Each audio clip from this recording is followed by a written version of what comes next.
Hi, everybody. Mundaeon Astral Oracles. I'm out here camping in the woods, and I hope you can hear me from the wind. And the microphone is picking up everything all right. I'm going to ask the Pleiadian High Command about UFO sightings and how to do it. I'm kind of perched here on a hill overlooking this lake, and for some reason, I just feel sometimes it's in the air, like this feeling that they'll show themselves on the sky. At least it's just a blank, wide open space to be able to view the sky at nighttime.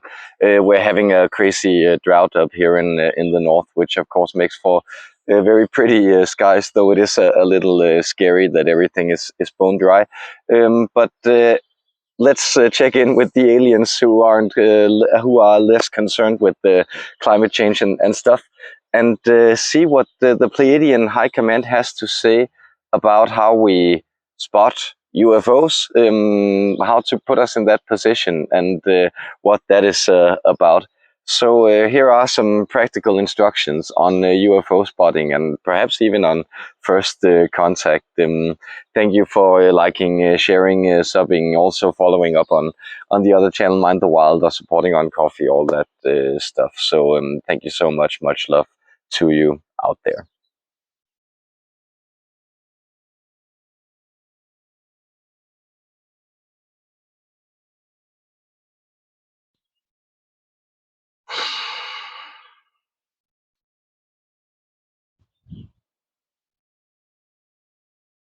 Greetings, dear ones. I am Mira of High Command, of the Pleiadian High Command. That is our emissary mission, the alliance that I represent. We actually come as a combined force, an expedition that comes forward from the Pleiades themselves. Therefore, you might also find that it can be hard to localize our specific genetic variation or even pin us to one specific species. Rather, we are type of vanguard group, an exploratory troop of benevolent beings who are invested in seeing how this planet interacts with, well, both our presence, but also with the shifting energies and vibrations that have been invested in it. So you may notice, and you may know already, that the Pleiades have a certain strong effect on especially peoples who also live around bodies of water. That is this blue-silver light. It is often caught and reflected very well by bodies of water, and you will find it is even amplified by it. So the star bodies that already shine the strongest in the sky, they are often, apart from your sun that is, well, they are often very amplified in spaces that have, let's say, aquatic presences as well. Hence, you will find that observing UFO phenomenon over vast expanses, bodies of water, ocean views, or even lakeside views will be helpful, because there is indeed a place for the light to play and reflect even at nighttime. Well, then you will find that often the season you know as summer, especially in these high altitudes, it might be very conducive to these sightings. Well, there might be, let's say, less dark for the light to play on as a backdrop, but there is more potential energy both for the consciousness that moves within it, that is the human form that creates its own reality as human, experiencing itself as such, and the UFOs, the objects, the telepathic and teleported objects on the sky that turn up and arrive also in correspondence to this frequency that's offered. So much of what we share with you, human beings, we in the Pleiadian High Command, many other benevolent beings connected to your star families, so much of what we share with you is connected to this message that you create your own reality. And fundamental to this, as you're realizing, is that the vibrational grid that you set the vibration that you put forward, it determines where you go with your experience, and it determines what pops forward in this experience. So let's take this landscape, this woodland landscape that our friend here finds himself in. There would be different ways of attuning to this, but of course there is a frequency that he also sometimes taps into, where the mosquitoes are biting, where the cobwebs are sticking to his face, where indeed he is cold, he is hurt, and he is burnt. There are other times where he feels that the healing influence of the woods, the pace that is going nowhere, and is constantly tuning in to the presence, the unfolding of a shared bioluminous field, a shared field of life energy emanation. That is also possible. That is the fundamental emanation of the wood. And this is this high frequency that you attune to. So this is possible in whatever situation. There is a frequency that's determined by it. Though you will find that within every creation, there is a type of parameter frequency that allows for it. So once you move beyond it in vibration, you step out of that experience, it is not allowed for. And once, let's say, you move to the bottom of it, it will be replaced by something that will be experienced as more uncomfortable, more demanding, more bound in that way. This is the reality. So notice then that you, as the one who creates this reality, you are the one who determines what frequency grid can be accessed and perceived through you. There may be limits to this while you are still fully human, but notice then that you are upgrading your platform of what it means to be human, both on the physical, on the mental, on the spiritual level. You are accessing more. And this means that your vibrational range can encompass, it can embody more experience. It can simply create more reality, more of these high funneled, high, let's say, concentrated points of light, meaning, love, connection, understanding. These moments that you often seek and strive to tap into, these moments are deeply connected to the UFO sighting.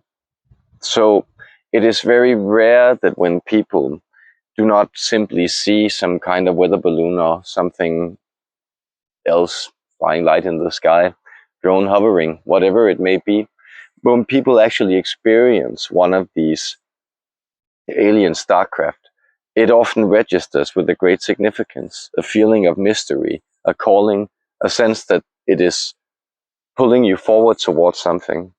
And that's because you are accessing the lower vibrational range in doing so. So you will also find in, for instance, abduction stories, that there is often an element of people going out of their usual reality, because traveling in and of itself, or displacing yourself into a type of natural environment, a vacation home, less populated settlement, will automatically slightly increase your vibration. And there may be then a coincidence. There may be then this vibrational increase that happens in your outside environment. It then allows you to a vibrational increase in connection to these alien experiences that we offer. Now, we in the Pleiadian High Command, we have never conducted many of these, let's say, more unpleasant abduction experiences, though we do often bring people aboard our vessels. Rarely physically, though occasionally, but often astrally we do. And we invite you to join us there. But it requires you to take that vibrational step into that frequency grid.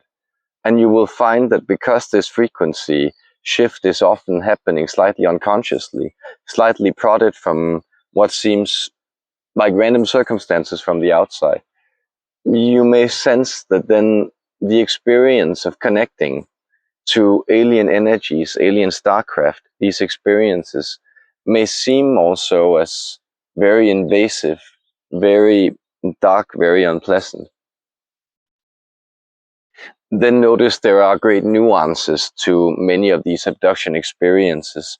you will find that much of it is related more to, let's say, these abductions into the halls of the elves or the Mountain King, these realms of parallel approximation to yours, these abductions that you will find, for instance, in described in Whitley Strieber's Communion, these are actually misinterpreted as alien quests. These are more related to phenomenon you would understand as will-o'-the-wisp or similar elfin phenomenon.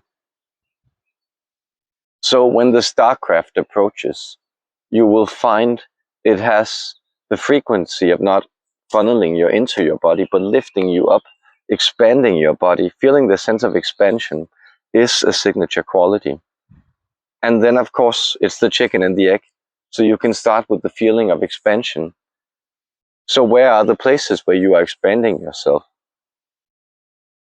We hope that you have some qualified guesses for this already, dear friends.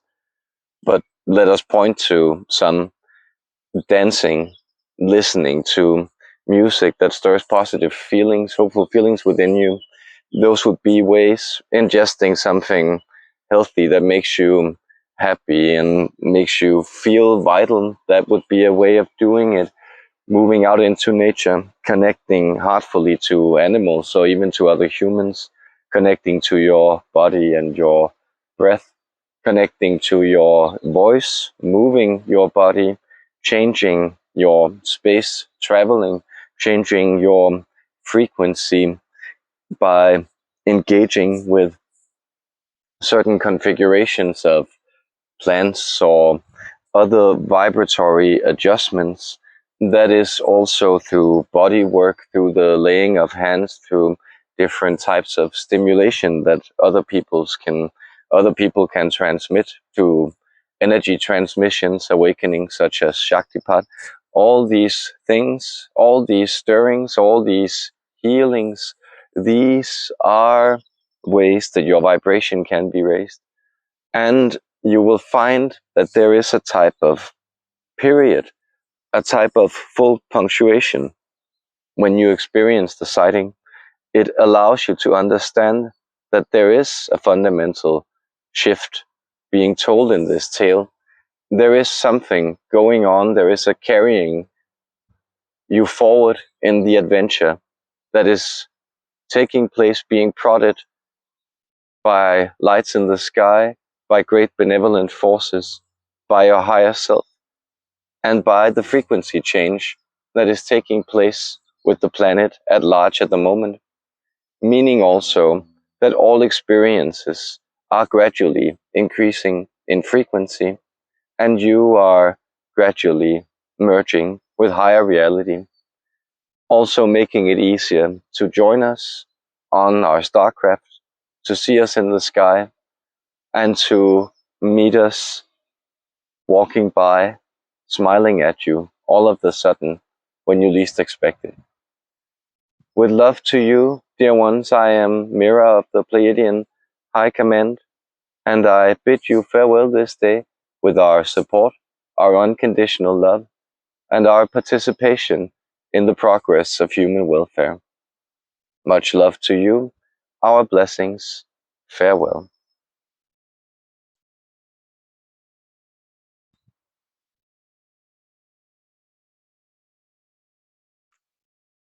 I hope that served you out there, and happy StarCraft spotting. Much love.